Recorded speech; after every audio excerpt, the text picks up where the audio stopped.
Olha, deixa eu falar agora com a repórter Gorete Santos. O Comitê de Operações Especiais, ele se reuniu agora no final da manhã para tratar a necessidade de novas medidas e a avaliação dos números da Covid-19 aqui no município de Teresina. Crescimento nos casos positivos e também aumento nas internações. A Gorete já pode falar comigo ao vivo. Deixa eu falar com a repórter Gorete Santos. Já se tem alguma deliberação, Gorete, acerca desta reunião? Boa tarde para você. Boa tarde, Thiago, a você e a todos. Na verdade, a reunião vai ser iniciada agora, aqui na Prefeitura de Teresina. Mas a gente já tem, sim, alguns dados. Para se ter uma ideia, na última semana, 2.357 casos de Covid-19 confirmados só aqui na capital. Então, é um aumento bastante expressivo, já representa praticamente 48% do máximo que foi registrado no pico do mês de fevereiro. Aumento que vai sim trazer algumas mudanças. A gente vai conversar agora com o Dr. Gilberto Albuquerque, ele que é presidente da Fundação Municipal de Saúde, vai presidir inclusive também essa reunião do COI, o Comitê de Operações Emergenciais.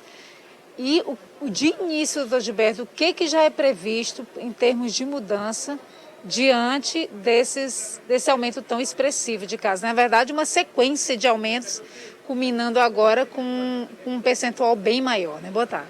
Boa tarde. Nessa reunião do COI, todos os envolvidos trazem os dados. Eu, por exemplo, estou trazendo agora o dado de que hoje nós temos 36 pacientes já com Covid internados em leito clínico de Teresina. Então, os outros membros vão trazer outros dados e a gente junta tudo, faz a discussão que pode ou não tomar outras medidas. O que a gente viu já de imediato foi a necessidade de definirmos um hospital como referência. Então, sábado a gente começou a montar o Mariano Castelo Branco, hoje já tem 17 pacientes internados. Nesses próximos 2 dias, nós deveremos transferir para lá todos os demais que estão precisando de leito hospitalar. Por enquanto, a gente não tem casos muito graves, pelo menos não num percentual preocupante, doutor Gilberto. Mas a partir de agora também, há uma atenção voltada para essa possibilidade?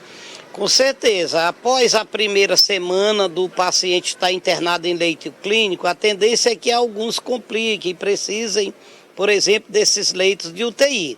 Mas nós estamos atentos, vamos assegurar que todos aqueles que precisam, a gente consiga ter essa estrutura pronta para atendê-los. Em relação às testagens, a gente sabe que a Prefeitura de Teresina, inclusive, através da Fundação Municipal de Saúde, acabou expandindo, isso para as unidades básicas de saúde de toda a cidade, até para trazer uma facilidade maior de acesso para a população. Mas algumas pessoas reclamam que às vezes chegam no local, não conseguem. Como é que está essa articulação para tentar garantir isso para todo mundo que tiver necessidade? É uma forma de organizar o serviço, é que a unidade básica de saúde, às vezes ela tem 2, 3, 4 equipes. Então a população é atendida por uma equipe da manhã, que ela vá pela manhã, que é a equipe que dá essa assistência. Na verdade, a finalidade é que o paciente tenha tudo isso mais perto de casa. Por isso, ele deverá procurar no seu horário de atendimento, para que não complique, não perturbe o atendimento das demais equipes que também têm suas demandas. Então, isso é a organização do serviço que a gente está tentando fazer. Muitas vezes não atende 100%, mas nós não temos como montar uma estrutura numa situação dessa que pudesse atender 100%. A gente atende o máximo possível, dentro da nossa capacidade operacional. O Thiago tem uma pergunta. Doutor Gilberto, a gente recebe uma pergunta de um telespectador agora. Boa tarde para o senhor. Obrigado pela gentileza de nos atender. Dando conta de que na UBS do Cidade Jardim é a Adri, Eu sugiro que seja a Adriana. Ela diz que na UBS da Cidade Jardim não querem fazer o teste Covid para pessoas com sintomas. Querem que a pessoa, mesmo passando mal, fique na fila aguardando agendar para fazer o teste somente daqui a 3 dias. Esse agendamento, de fato, está estabelecido, doutor Gilberto, e a pergunta centros de testagem, com esse aumento no número de casos, já há alguma possibilidade de reabertura para canalizar todo esse fluxo para lugares específicos? Tiago, eu vou ter que repassar a pergunta para o doutor Gilberto. Já retornou. Ele estava com um problema aqui do retorno, mas já conseguiu. Então, consegui ouvir. Passando para ele. Nesse primeiro momento, a nossa medida inicial foi descentralizar, tornar os pacientes aptos a realizarem mais perto de casa. As unidades básicas de saúde, elas estão realizando suas atividades normais. Dependendo da disponibilidade delas, elas agendam maior ou menor número de testes. Nós temos, por exemplo, algumas unidades básicas de saúde que elas conseguem fazer 180 testes dia. Outras fazem 6, algumas 10, porque depende da programação que elas já têm normalmente e elas encaixam. Então vai depender do dia, não é todo dia essa regularidade.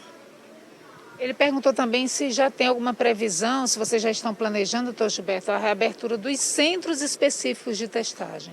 Não, porque como nós abrimos as 90 UBS, ela absorve toda a capacidade de testagem. É isso que a gente fez. Ao invés de 2, 3, 4 centros, cada um com 200, 300 testes por dia, nós abrimos a todas as 90 UBS. Está mais perto de casa do paciente, está mais cômodo para ele realizar e a gente evita as aglomerações. Temos outra pergunta. Isso, alguns pacientes, telespectadores, estão reclamando também, doutor Gilberto, que se sentem incomodados e temerosos em estarem ali na unidade básica de saúde, dividindo espaço com pessoas que estão com sintomas gripais, né? Justamente essa situação das UBSs estarem atuando na sua finalidade por completo. Já é o momento de se pensar na ideia em também se separar as unidades Covid e as não Covid? Doutor Gilberto. Ouvi o final, mas dá para eu responder. É o seguinte, nós temos uma tendência hoje a conviver com o Covid. Por isso que a medida de segurança hoje exigida é apenas a máscara. Se você estiver num ambiente hospitalar, seja hospital, seja UBS, mas estiver com sua máscara e sua vacinação em dias, então você já está protegido. Então, relembramos, esse Covid, ele vai conviver conosco provavelmente o resto de nossas vidas. E a gente não pode deixar de cumprir essas recomendações.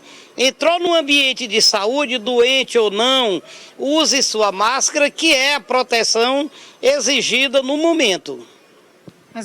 Mais alguma pergunta, Thiago? Isso, gostaria de saber do doutor Gilberto se diante desses números, né, que foram divulgados aí da semana passada para cá, é claro que já se senta na mesa com algumas medidas que podem ser adotadas em função da avaliação dos membros do COI. A história relacionada a grandes aglomerações de pessoas, jogo de futebol, shows, grandes festas, isso já passa a ser avaliado nesse momento, em retroceder alguma coisa, doutor Gilberto? Tiago questiona se já há alguma possibilidade de retroceder em algumas medidas, a exemplo de eventos que geram aglomeração, ou se no momento se mantém assim como está. É essa avaliação que o COI vai fazer nessa reunião. Os dados vão ser juntados aqui, são compilados, e dependendo do que eles mostrarem aí de evolução, a gente já pode tomar algumas medidas, ou não, dependendo da discussão que nós vamos ter agora. Quero agradecer então, doutor Gilberto Albuquerque, presidente da Fundação Municipal de Saúde, pelas informações, liberando, que ele vai para essa reunião importante, Tiago, para fazer a avaliação de todos esses dados, relacionados ao avanço da Covid-19 aqui na capital, e daqui a pouco a gente pode ter alguma mudança em relação a essa flexibilização, o recuo, dessas medidas. Tiago.